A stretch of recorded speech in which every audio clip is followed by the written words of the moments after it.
...5 grados por la mañana. Brrr. Ha hecho noche despejada, las temperaturas han caído, así que vamos a buscar un sitio para hacer un desayuno reconstituyente. Hoy tengo un desayuno más elaborado, así que me voy a poner a ello. No va a ser muy complicado. Y luego charlamos sobre esas pequeñas soluciones y sobre la IA.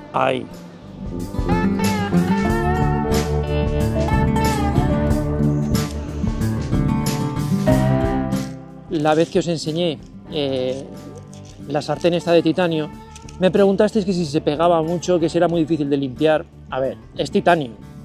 Nos ahorramos la mierda del teflón y de todas las capas antiadherentes, pero el titanio tiende a pegarse un poco. Yo le he dado un tratamiento como si fuera acero inoxidable, primero con aceite, dejarlo calentar mucho, limpiarlo muy suave y dejar siempre una pequeña pátina. No va a ser efectivo, pero hoy os traigo la solución, a mi modo de ver, bastante práctica, que es el papel vegetal.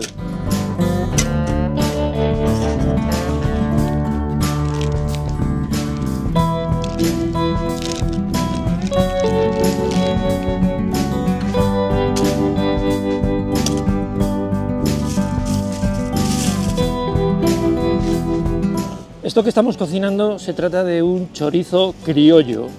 Es casero de una carnicería y muy típico por aquí, por Asturias. Mientras se hace, montamos un poquito protección, aunque hoy tiene pinta de buen tiempo, hace fresco.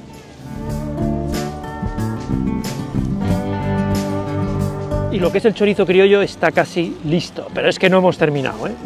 Hoy lo hemos hecho un poquito más complicado. Este terreno es muy bueno para la lluvia porque drena y no hay un barrizal. Sin embargo, el otro día en el vídeo que visteis sobre el Gore-Tex, ¿cómo estaba? Mogollón de hojas, un montón de barro debajo. El tarp o el terreno era un pelín inclinado, no era nada fácil no ponerse perdido. Mi solución sigue siendo válida, que es este, ¿veis cómo está del otro día? Lo he hecho un poquito más grande, pero aún así, para esos momentos de barro y tal, os enseño una cosita que me ha parecido tan barata, es un poco de risa, es la silla canija, pero es que no pesa nada. Voy a darle la vuelta a esto. Bueno, ya lo veis, así en imágenes parece algo, cuando me siente es un poco ridícula. ¿Cómo le vamos a llamar a esto? ¿La silla más ligera del mundo? Chorradas. No deja de ser una banquetilla que pesa muy poquito. Yo la ventaja que le veo, que es muy económica, pues es más cómodo para no tener que estar sentados en el suelo. Y esto viene con una fundilla, no lo sé, vais a observar aves, vais a cocinar como yo ahora, queréis sentaros en algo, no algo tan cómodo como las otras sillas, sino tener algo, 240 gramos, algo así, os lo pongo en pantalla. A mí me ha costado 7 euros y pico. A ver si soy capaz de guardarla. Fíjate, a la primera. Y ya veis, se queda en eso.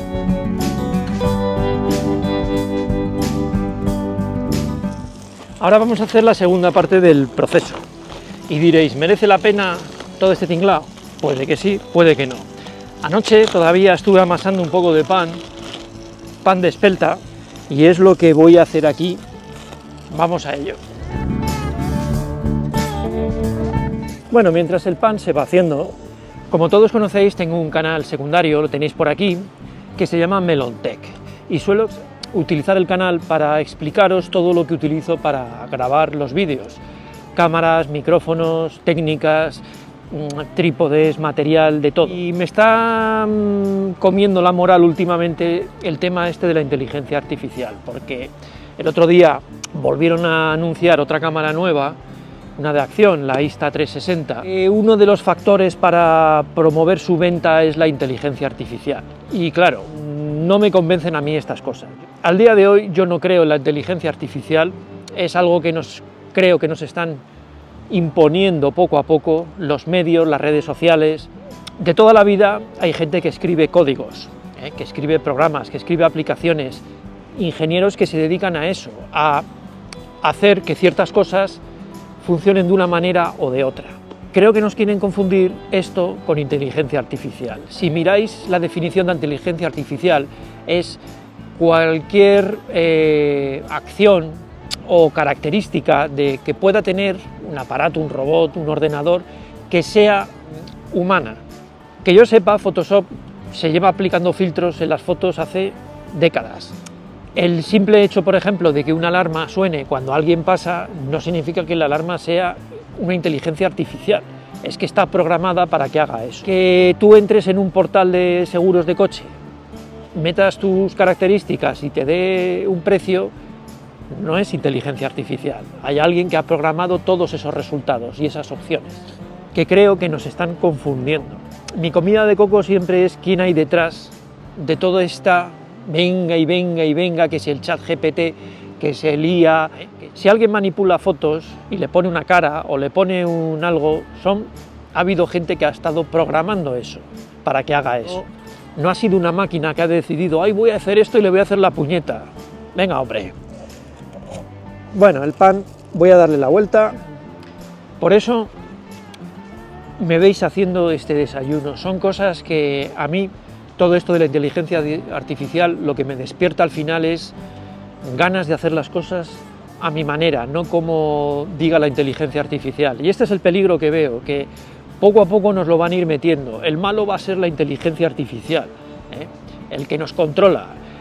Todos estos monitoreos que hay y control de las aplicaciones, de lo que hacemos, no hacemos, dónde vamos, todo esto de que nos sugiere, oye, haz esto, haz lo otro. Insisto en que volvamos un poco a nuestros orígenes, a hacer las cosas como nos da la gana y que nos olvidemos un poquito de la inteligencia artificial. Bueno, menos cháchara y a ver si esto se hace. Mientras se termina de hacer el pan, intentar rodear el chorizo criollo y tenerlo todo calentito. Ñam, ñam, ñam.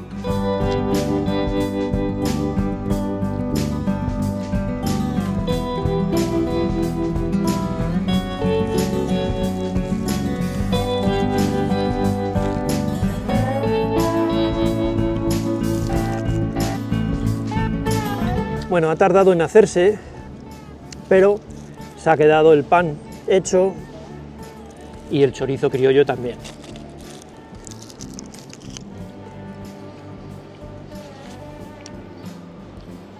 No sé si será el trabajo de hacerlo, pero esto la inteligencia artificial no te lo da.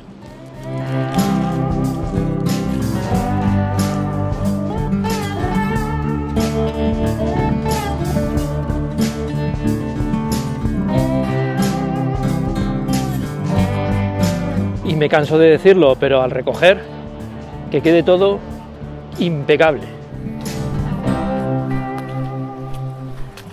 Vaya día se está quedando.